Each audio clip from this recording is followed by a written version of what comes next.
আসসালামু আলাইকুম। আশা করি সবাই ভালো আছেন। আল্লাহর রহমতে আমিও ভালো আছি। আজকে মাছের পেটা রান্না করব।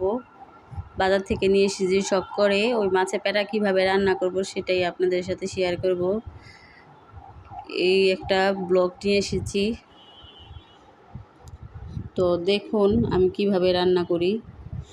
এখন আমি এই যে মাছের পেটাগুলো ধুয়ে নিয়েছি এখানে। এগুলো একদম ফ্রেশ পেটা মাছের, বড় বড় মাছের পেটা। এগুলো সুন্দর করে, এখানে মাছের ডিমও আছে, ইলিশ মাছের পেটাও আছে এখানে। এই যে আমি সব গুছাইয়া তারপরে এখানে কেটে নিব। সব ভালোভাবে পরিষ্কার করে তারপরে এখানে আমি ধুয়ে নিচ্ছি। এই যে অনেকগুলো ধোয়া দিয়েছি। এই যে এখানে একদম সাদা দবদবা করে ফেলেছি ধুয়ে। মাছের পেটা দিয়ে ভাত খেলে খেতেই মন চায়। ভালোভাবে যে রান্না করা যায় মাছের পেটাই ভালো লাগে। এই যে আমি অনেকগুলো প্রায় 10-12টা ধোয়া দিয়েছি মাছের পেটাগুলোকে। এই আমার শেষ ধোয়া, আর ধুবো না। তো আমি যে রান্নায় চলে আসলাম। এই যে মশলা, পেঁয়াজ, তারপরে এখানে 2টা বেগুন কেটে নিয়েছি। আজকে বেগুন দিয়ে রান্না করব, একদম ভুনা ভুনা করব বেগুন দিয়ে। বাসায় আজকে এটাই করছি। আর এখানে লতির তরকারি ও শুটকি দিয়ে বসাবো, 2 পতি হবে। তো আমি রান্নায় চলে গেলাম। এখানে আমি পেঁয়াজ দিয়ে দিয়েছি।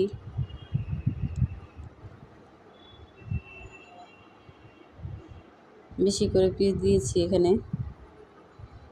এটা ঝাল ঝোল না হলে ভালো লাগে না, তার জন্য এখানে বেশি করে পেঁয়াজ দিয়ে তারপরে এখানে আমি পেঁয়াজটা লাল লাল হয়ে যাবে তখন মশলা যা যা প্রয়োজনীয় সব দিয়ে দিব।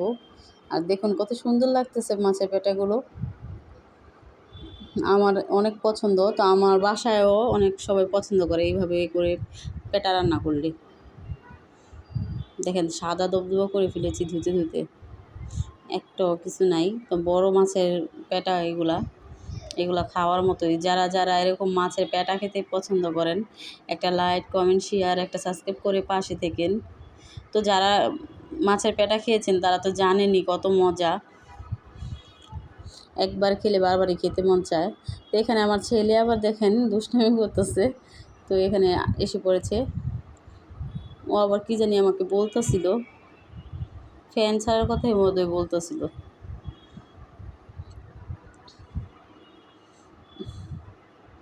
তো আমি এই যে সব মশলা কষাইয়া ফালাইতেছি। তো ভালোভাবে তেল উঠতেছে। তেল ওঠার পরে আমি এখানে আবার বেগুনগুলো দিয়ে দিব। আদা রসুন মানে যা যা দেওয়ার দরকার মাংসতে তাই দিয়েছি। আদা রসুন মশলা আন্দাজ করে সবই দিয়ে দিয়েছি। তো এখানে আমি আবার যে বেগুনগুলো কেটে রেখেছি সেগুলো দিয়ে দিয়েছি।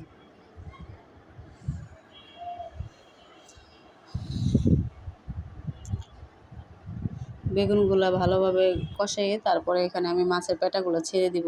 এই যে মাছের পেটা দিয়ে দিলাম। দেখুন মাছের পেটা দিয়ে তারপরে এটি ভালোভাবে নাড়াচাড়া করে ঢেকে দিব।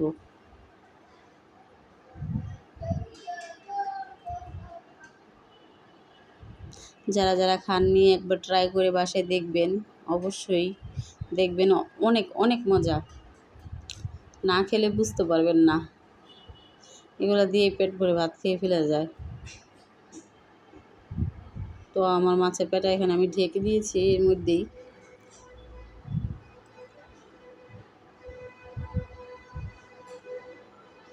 এখানে আবার নাড়াচাড়া করে দিলাম। তো যে আমি এখানে ঢেকে দিচ্ছি ঢাকনা দিয়ে। আর এখানে আমি লতির তরকারিটাও বসিয়ে দিয়েছি, শুটকি দিয়ে, চেপা শুটকি দিয়ে লতি রান্না করেছি আর মাছের পেটা রান্না করেছি। তো এরকম করে যখন পানি দিবেন না আপনারা কেউ, আমিও পানি এখানে দিইনি, পানিটা বের হয়ে যায়। মাছের পেটাগুলো আমি ঝরা দিয়ে রেখেছি, তারপরেও দেখেন কত পরিমাণে পানি বের হয়েছে। এটা একদম ভাজা ভাজা করে ফেলবো, ভুনা ভুনা। যখন ভুনা ভুনা হয়ে যাবে তখন মনে করবেন হয়ে গেছে। তো লাস্টে দিয়ে একটু জিরা ফাঁকি করে দিয়ে দিতে পারেন, আর না দিলেও না দিলেন সমস্যা নেই। আমি আবার লাস্টে একদম রান্নার শেষে একটু সামান্য জিরা ফাঁকি দিয়ে দিই। তাহলে গ্রানটাও সুন্দর হয়। তো আমার মাছের পেটাটা আবারও আমি ঢাকনা দিয়ে ঢেকে দিয়ে তারপর আবার এখানে আবার ওই যে নাড়াচাড়া দিয়ে দিব। তো কিছুক্ষণ পর পর একটু লাড়া দিবেন, না হলে নিচে লেগে যাবে।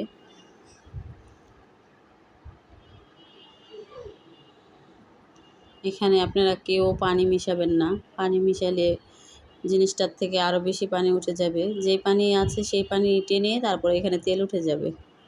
এই যে দেখুন কীভাবে তেল উঠে গেছে। তো একটু ঝাল ঝাল করে রান্না করলে বেশি ভালো লাগে। আমি এখানে কাঁচামরিচও দিয়ে দিয়েছি, কয়েকটা কাঁচামরিচ দিয়েছি, হ্যাঁ আস্ত।